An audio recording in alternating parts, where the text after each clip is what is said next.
नमस्कार मित्रांनो, मी स्वाती तोरसेकर एशा पृथ्वीमध्ये तुमचं स्वागत करते.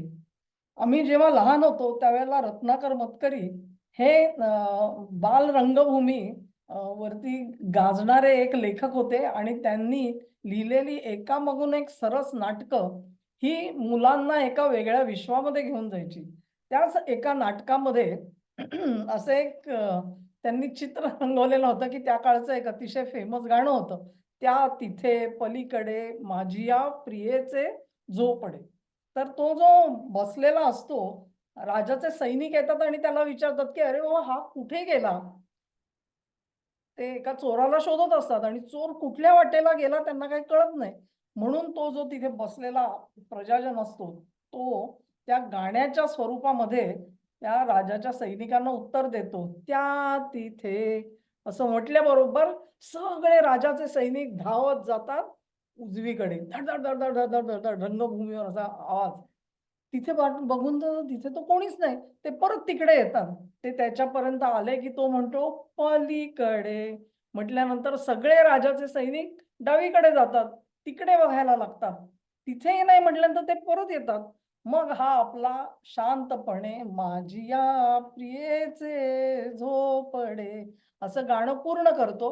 मग त्या राजाच्या सैनिकांना कळतं, आपण मॅड बनलो, मूर्ख बनलो. हा साधा प्रजाजन आहे खरा, पण त्यांनी आपल्याला एकदा तिकडे धावडवलं, एकदा तिकडे धावडवलं. आज पत्रकारांची परिस्थिती तशीच झालेली आहे. एक बातमी दिली गेली. ब्लूमबर्ग, रॉयटर्स तुम्हाला माहिती आहे. ह्या पेपर्समध्ये बातमी आली, की तिचं काय करायचं? हे भारतीयांना सांगण्याची अजिबात गरज नाहीये. त्यांना आधीच माहिती आहे नेमकं काय घडतं ते. या पेपर्सनी एक बातमी दिली, की रशिया आता डॉलर ट्रेड करणार आहे. आणि मग एकच खळबळ उडाली. अरेच्चा! म्हणजे अमेरिका आणि रशिया यांच्यामध्ये डील होणार. इथपर्यंत गोष्टी ठीक होत्या, की बाबा युक्रेनमध्ये काय शांतता असावी, इराणमध्ये काय करावं वगैरे रशियाचे जे काही म्हणणं आहे, त्या सगळ्या म्हणणं ऐकून मग अमेरिका ही रशियाशी डील करू इच्छिते. त्याच्या अटी काय असतील, त्या रशिया काय अटी घालेल, त्या कशा मान्य होतील, ह्याच्या साधारण प्रतीक्षेमध्ये जग असतानाच ब्लूमबर्ग यांनी सांगितलं, त्या तिथे म्हटल्यावर सगळे पत्रकार उरलेले धावत गेले उजवीकडे. ते उजवीकडे गेले, तिथे काही मिळालं नाही, ते परत आले. पलीकडे म्हटल्यावर तिकडे धावत गेले. पत्रकारांची ही अवस्था आहे. कारण ब्लूमबर्गनी बातमी दिली, तर आपण थोडा त्याच्यावर विचार करावा. ते विचार करण्याचं इथे नाव नाहीये.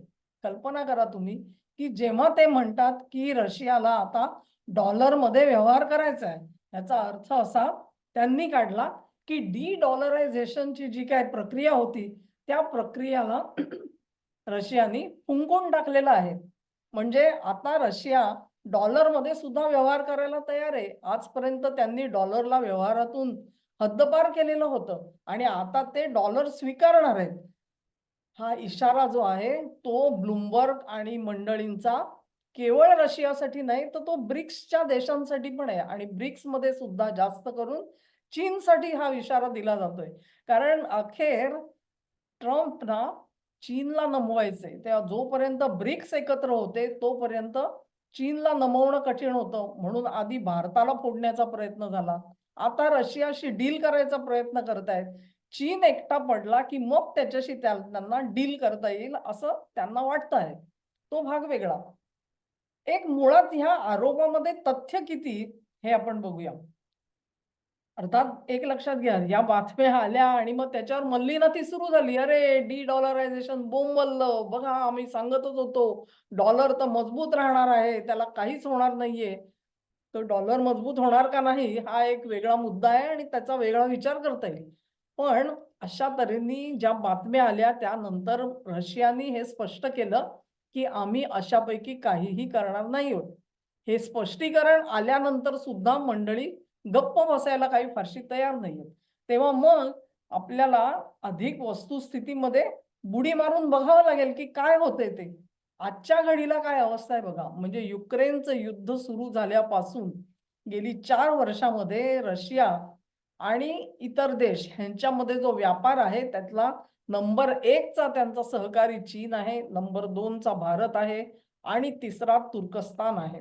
या तिन्ही देशांसोबत म्हणजे त्यांचे जे एक्सपोर्ट्स आहेत जवळजवळ 400+ बिलियन डॉलरचे, त्यातले जास्तीत जास्त एक्सपोर्ट्स हे या 3 देशांकडे आहेत. आणि त्यांच्या सोबत व्यवहार करताना रशिया आज सुद्धा डॉलर वापरतच नाहीये. रशियाचा कुठलाही निर्यातीचा जो व्यवहार आहे, तो आज डॉलरमध्ये होऊ शकत नाही. कारण रशियाच्या सगळ्या बँका ह्या स्विफ्ट सिस्टीममधून बाहेर काढण्यात आलेल्या आहेत. त्यांच्यावर सँक्शन्स लागू झालेली आहेत. सँक्शन्स असताना रशिया जर का डॉलरमध्ये व्यवहार करतच नाहीये, तर त्यांनी त्यांनी डॉलर स्वीकारला म्हणण्यात काय अर्थ आहे? मला काय त्याचं लॉजिकच समजत नाही. गंमत अशी आहे, की हे 3 जे देश आहेत, हे 3 देश इथून पुढे सुद्धा रशियाशी जेव्हा व्यवहार करतील, तेव्हा ते डॉलरमध्ये करतील ह्याची काही हमी नाहीये. ते त्यांचे स्थिरावलेले मार्ग आहेत आता. त्या लोकल करन्सीमध्ये व्यवहार करायचा. म्हणजे रशियाला रुबल मिळतील, भारताला रुपये मिळतील किंवा त्या पद्धतीने हे व्यवहार चालतील. ह्याच्यामध्ये कुठेही बदल करणार नाही असं रशियाने आता जाहीर केलेलं आहे. पण त्या बातमीचे 2 वेगळे भाग आहेत आणि ते वेगळे भाग किंवा संकेत काय आहेत हे महत्वाचे आहे. जे ब्लूमबर्गनी काळ्या अक्षरामध्ये लिहिले नसले तरी देखील ते आपल्याला समजून घ्यायला पाहिजेत आणि जे पत्रकारांना समजले नाहीत. पत्रकारांनी थेट उडी मारली ती डी-डॉलरायझेशनवरती. डी-डॉलरायझेशनचा आणि ह्याचा संबंध नाहीये. डी-डॉलरायझेशनचा अर्थ असा, की डॉलरला व्यवहारामधून त्याचं स्थान जे आहे ते हळू करत कमी करणं. आज जे याच्या अगोदरपर्यंत 68% 70% व्यवहार डॉलरमध्ये होत होते. ते प्रमाण ऑलरेडी घसरून आता 58% पर्यंत आलेलं आहे आणि ही प्रक्रिया जी आहे ती रिव्हर्स होईल का? तर त्याचं उत्तर सध्या तरी नाही असं आहे. मग नेमकं काय होणार आहे? तर 2 गोष्टी आहेत. पहिली गोष्ट याचा अर्थ असा, की अमेरिका ही रशियाला स्विफ्ट सिस्टीममध्ये पुन्हा एकदा अंतर्भूत करायला तयार झालेली आहे. लक्षात घ्या. स्विफ्ट सिस्टीममधून रशियाचे सगळे कोड हे रद्दबातल केले गेलेले होते आणि म्हणून समजा मला रशियामध्ये पैसे पाठवायचे झाले स्विफ्ट सिस्टीम वापरून, तर मला पाठवता येत नव्हते. स्विफ्ट सिस्टीममध्ये काय आहे, की जो रेसिपियंट असेल त्याचा अकाउंट नंबर आणि त्याचा स्विफ्ट कोड. तो स्विफ्ट कोड जो असतो तो ती बँक आणि तिची ब्रांच हे सगळ्याचं कोडिफिकेशन जे आहे ते स्विफ्ट सिस्टीममध्ये आहे. त्यातून रशियाला वगळल्यानंतर हे व्यवहार सगळे बंद करावे लागले. कारण तिथे सँक्शन्स लागू झालेली होती. रशिया आणि अमेरिका ह्यांच्यामध्ये डील होणार असेल तर ती सँक्शन्स मागे घेतली जातील. हे ट्रम्प सरकार सूचित करतंय आणि हा अर्थ आपल्याला कोणी सांगितला नाही. तेव्हा स्विफ्ट सिस्टीममध्ये जर का रशियाचा पुन्हा अंतर्भाव होणार असेल, तर मग त्यांच्या पुढचं जग हे वेगळं राहील आणि त्याचे अर्थ काय हे परत एकदा आपल्याला समजून घ्यायला पाहिजे. त्याचा अर्थ असा आहे, की रशियाचे ॲसेट्स जे संपूर्ण जगभर काही ठिकाणी विखुरलेले होते आणि त्यातले जास्तीत जास्त ॲसेट हे युरोपाच्या बँकांमध्ये होते. मग ते बेल्जियममध्ये असेल, फ्रान्समध्ये असेल, जर्मनीत असेल, थोडेफार यूकेमध्ये असतील. त्या सगळ्या ॲसेटवरती रशियाला पुन्हा एकदा ॲक्सेस मिळेल. आता ती खाती गोठवल्यासारखी झालेली होती. रशियाला त्यातून पैसा काढता येत नव्हता. स्विफ्ट सिस्टीममध्ये जर का रशिया येणार असेल, तर त्यांना तो ॲक्सेस परत मिळेल, ही खरी बातमी आहे.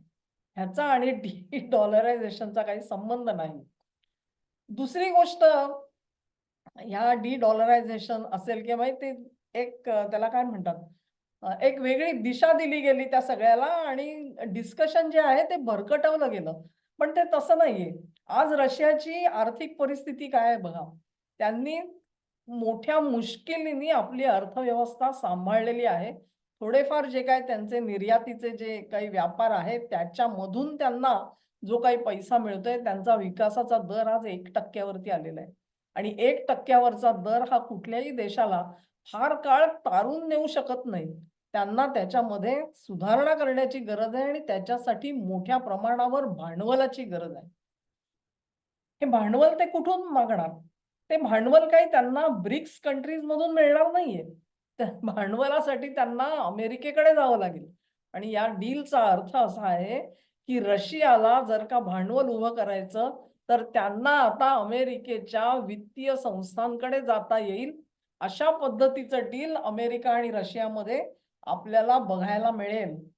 म्हणजेच दोन्ही गोष्टींचा अर्थ लक्षात घ्या. Russia will be allowed SWIFT access. Number 2, Russia will be allowed to access financial markets of USA, जिथून त्यांना कॅपिटल मिळू शकेल आणि त्या कॅपिटलच्या जोरावरती अर्थव्यवस्थेला चालना देण्याचं काम रशिया इथून पुढे करू शकेल. कदाचित सँक्शन्स जर का मागे आली तर त्यांना IMF आणि वर्ल्ड बँकेकडे सुद्धा जाता येईल.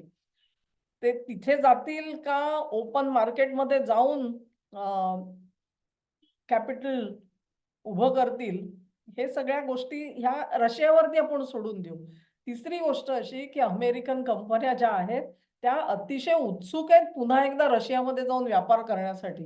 जसे ह्यांनी त्यांचे 200-300 बिलियन डॉलर हडप केले, तसेच अमेरिकन कंपन्यांचे जे काही ॲसेट तिकडे रशियामध्ये पडलेले होते, ते ॲसेट रशियाने जप्त करून ठेवलेले होते.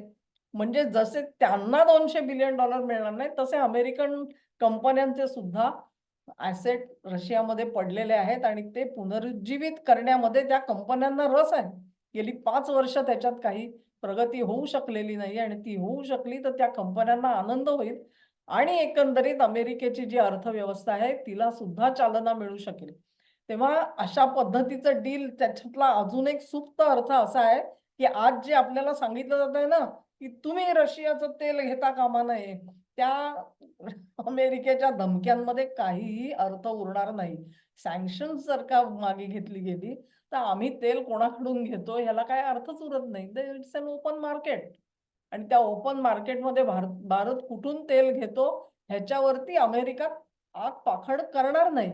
पण जोपर्यंत हे डील होत नाही तोपर्यंत त्यांनी भारताचा हात धरून ठेवलेला आहे. तो भारताने मान्य केलाय अशातला भाग नाहीये. आपण काही अजून डील केलेलं नाहीये. ट्रम्प यांनी नुसतंच एक ट्विट केलेलं आहे. ट्विटच्या आधारावरती जर का टेरिफ 50% वरून 18% आला असेल, तर चांदी कोणाची आहे? ती भारताची आहे. संधी घ्या आणि पुढे जा. पण पत्रकारांची अवस्था काय आहे बघा, त्यांना हेडलाईन्सचे अर्थ जे आहेत ते थोडेसे खोलात जाऊन डुबकी मारून त्याचे अर्थ काढावेसे वाटत नाहीत. मी ही जी अफवा आहे ती अफवा ऐकली असेल आणि रशियाचं डिनायल पण ऐकलं असेल. नाही, नाही असं काही होणारच नाही. रशियाला माहिती आहे तो काय करायला जाणार आहे. ते डी-डॉलरायझेशनचा ह्याच्याशी काही संबंध नाही. असो, हा विषय तुम्हाला कळला असेल ह्या माझ्या व्हिडिओमुळे अशी आशा करते. आवडला असेल तर ही लिंक शेअर करा, व्हिडिओला लाईक करा, चॅनेलला सबस्क्राईब करा आणि तुमचं सहकार्य माझ्यासोबत असंच राहू द्या. नमस्कार.